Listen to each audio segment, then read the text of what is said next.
નમસ્કાર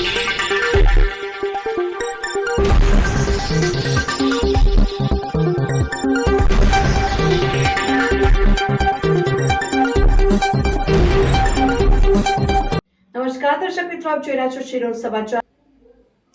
સિનોર તાલુકાના પુનિયાદ ગામે મળતિયાઓએ સરકારી ગ્રાન્ટના 8 લાખની માતબર રકમનું ઇંધણ કર્યા બાદ બારી બારણા, લાઇટ અને કલર જેવા કામ બાકી રાખી અડધું છોડાયેલ કોમ્યુનિટી હોલનું કામ ગામના જાગૃત નાગરિકોએ લોકફાળો એકત્ર કરી સ્વખર્ચે પૂર્ણ કરવાની કામગીરી હાથ ધરાતા જવાબદાર તંત્ર અને વિકાસના નામે બણગામ ફૂંકતા સ્થાનિક નેતાઓની પારદર્શક વહીવટની વાતો ખોટી સાબિત થઈ છે। સિનોર તાલુકાના પુનિયાદ ગામે જવાબદાર તંત્ર અને વિકાસની વાતો સાથે પારદર્શક વહીવટના બણગામ ફૂંકતા સ્થાનિક નેતાઓ અને અસલી ચહેરો કોમ્યુનિટી હોલના કામ દરમિયાન સામે આવ્યો છે। અહીં ગામની વચ્ચોવચ્ચ ગાયકવાડી શાસનકાળ દરમિયાન જાહેર ઉપયોગ માટે નિર્માણ કરાયેલ મકાનને ડિસેમ્બર 2019ના વર્ષ દરમિયાન જમીનદોસ્ત કરી દેવાયું, જે બાદ સાંસદ મનસુખ વસાવાની ગ્રાન્ટના 3 લાખ અને તત્કાલીન જિલ્લા પંચાયત પ્રમુખ અશોકભાઈ પટેલ પોરની ગ્રાન્ટમાંથી 5 લાખ મળી કુલ રૂપિયા 8 લાખની માતબર રકમના ખર્ચે 4 વર્ષ સુધી મંથર ગતિએ ચાલેલું આ કામ અંતે બારી બારણા, લાઇટ, કલર કામ જેમાં કામ અધૂરા છોડી પૂર્ણ કરી દેવાયું।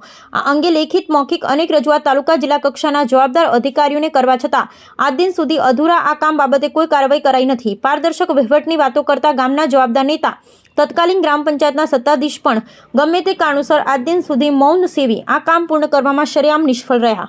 આખરે સરકારી આ ગ્રાન્ટમાંથી બનાવેલ કોમ્યુનિટી હોલ બિનઉપયોગી ના રહે તે માટે ગામના જાગૃત નાગરિકોએ 1 લાખ ઉપરાંતની રકમનો લોકફાળો એકત્ર કરી સ્વખર્ચે બારી બારણા અને લાઇટ ફિટિંગનું કામ કરાવી આગામી સમયમાં કલરકામ સહિત અધૂરું કામ પૂર્ણ કરવા કામગીરી હાથ ધરી છે।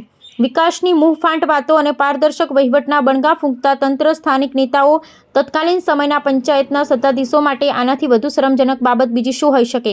ઉલ્લેખનીય છે કે ગ્રામ પંચાયત સહિત તાલુકા જિલ્લા પંચાયતના જવાબદારને આ બાબતે જે તે સમય લેખિત મૌખિક રજૂઆત કરી છે, તમામ છતાં આજ દિન સુધી ખુલ્લેઆમ થયેલી ગેરરીતિની આજ દિન સુધી તપાસ સુદ્ધા કરાઈ નથી। અધૂરું કામ હોવા છતાંય નાણાંની ચૂકવણી કરી દેવાઈ છે। આ અહેવાલ બાદ તંત્ર શું કાર્યવાહી કરશે તે જોવાનું રહ્યું।